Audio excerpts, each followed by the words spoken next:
আসসালামু আলাইকুম। ইলিশ পোলাও খেতে কার না ভালো লাগে বলুন? তা যদি হয় অত্যন্ত সহজ উপায় এবং অথেন্টিক একটা রেসিপি। তো চলুন মূল রেসিপিতে চলে যাই। প্রথমে এখানে আমাদের লাগবে ইলিশ মাছ, তারপর আমি নিয়েছি এখানে কাঠবাদাম 10টার মতো, আদা রসুন এগুলো বেটে নিলে 1 টেবিল চামচ করা হবে। তারপর পেঁয়াজ নিয়েছি এখানে 2টা, তারপর এখানে জিরা নিয়েছি হাফ চা চামচ, বেটে নিলে 1 টেবিল চামচের 1 চা চামচের মতো হবে। তো এগুলো আমি ব্লেন্ডারে ব্লেন্ড করে নিব, চাইলে পাটায়ও পিষে নিতে পারেন। এরপর আমি এখানে মরিচের গুঁড়ো নিয়েছি 2 টেবিল চামচ, ঝালটা আপনাদের পছন্দ মতো, লবণ স্বাদ মতো এবং ধনিয়া গুঁড়া হাফ চা চামচের মতো হবে।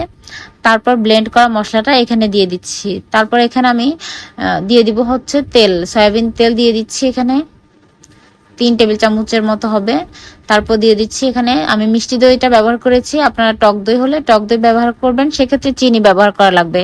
আমি যেহেতু এখানে মিষ্টি দই ব্যবহার করেছি এজন্য আর চিনিটা ব্যবহার করব না। 3 টেবিল চামচের মতো নিয়েছি। সবগুলো মশলা একত্রে আমি খুব ভালোভাবে মেখে নিব। মাখানো হয়ে গেলে এখানে আমি ইলিশ মাছগুলোকে ভালোভাবে ধুয়ে রেখেছি সেটা এখানে দিয়ে দিচ্ছি। আমি 4 পিস ইলিশ মাছ নিয়েছি, আপনারা আরো বেশিও দিতে পারবেন এখানে।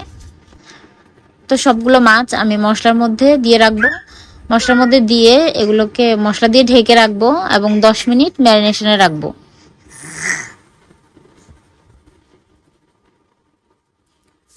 তারপর ঢেকে রাখবো এবং 10 মিনিট হয়ে গেলে আমি এটাকে আরো একবার উল্টে দিব।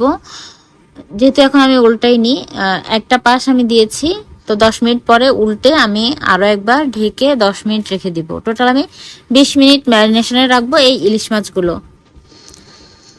তো এদিকে আমি পেঁয়াজ বেরেস্তা করে নিব।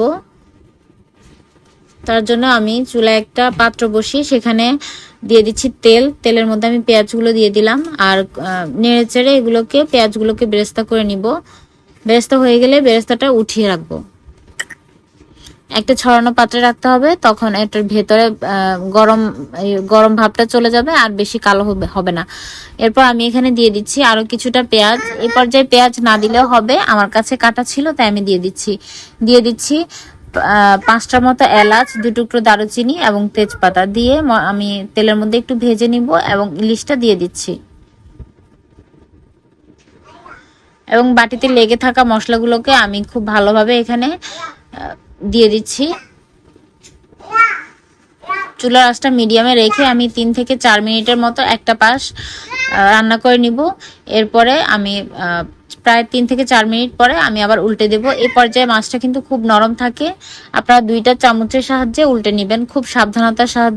খুব সাবধানতা অবলম্বন করে কিন্তু উল্টাতে হবে, না হলে মাছগুলো ভেঙে যেতে পারে। তো সবগুলো মাছ উল্টানো হয়ে গেলে আমি এই পিঠ আরো 2-3 মিনিটের মতো রান্না করে নিব। আর আমি এখন একটুখানি পানি দিয়ে দিচ্ছি, ব্লেন্ডারটা ধুয়ে,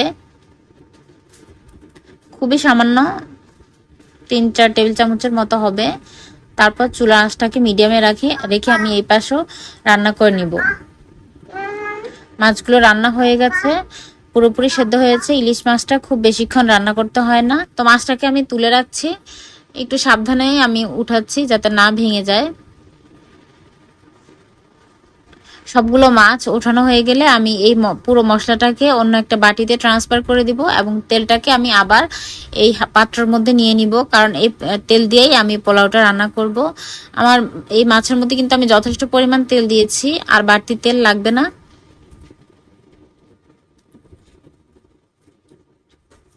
তো তেলের মধ্যে আমি এখন পোলাওয়ে একটুখানি পেঁয়াজ দিয়েছি, যেহেতু কাটা ছিল তাই আমি দিয়ে দিলাম। আপনারা চাইলে দিতে পারেন, নাও দিতে পারেন। তো পেঁয়াজটা বেশি লাল হওয়া লাগবে না, একটুখানি নেড়ে চেড়ে আমি এখানে পোলাওয়ের চাল দিয়েছি। এটাকে আমি আগে থেকে ধুয়ে পানি ঝরিয়ে রেখেছি। এখানে চাল নিয়েছি আমি 750 গ্রাম। তো লবণ দিয়ে দিলাম আমি এখানে স্বাদ মতো। ভালোভাবে আমি নেড়ে চেড়ে দিচ্ছি যাতে চালের গায়ে লেগে থাকা পানিগুলো শুকিয়ে যায়। আপনারা এখানে মশলাটা এই পর্যায়ে অ্যাড করবেন, মানে পানি দেওয়ার আগে আপনারা যে মশলাটা তুলে রেখেছিলাম সেটা অ্যাড করে দিবেন। আমার এই পর্যায়ে দিতে মনে ছিল না, তো আমি পরে অ্যাড করেছি। আর এখানে আমি ফুটন্ত গরম পানি ব্যবহার করেছি 1500 গ্রাম। 750 গ্রাম যদি চাল হয় তাহলে 1500 গ্রাম আমি পানি দিয়েছি, চালের ডাবল পানি। তো মশলাটাকে আমি এখন ঢেলে দিলাম তো আমি আগেই বলেছি মশলাটা আপনারা আরো আগে দিবেন। যখন চালটা ভাজা হয়ে যাবে তখন আপনারা মশলাটা দিয়ে দিবেন। এখন আমি ভালোভাবে রাইসের সাথে মিশিয়ে নিচ্ছি মশলাটাকে।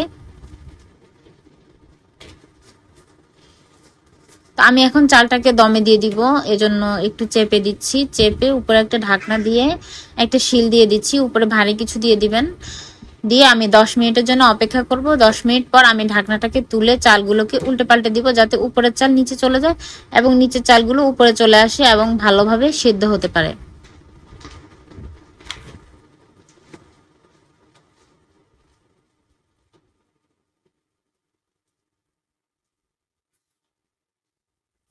তো আবারও আমি চালটাকে একটুখানি চেপে দিচ্ছি। আবারও 10 মিনিট পর আমি ঢাকনাটাকে উল্টে নেব।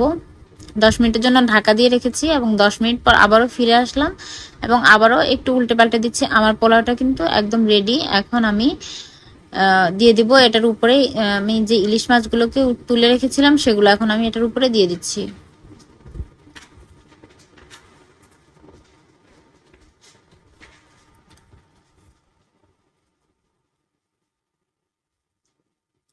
সবগুলো মাছ আমি এখানে দিয়ে দিব।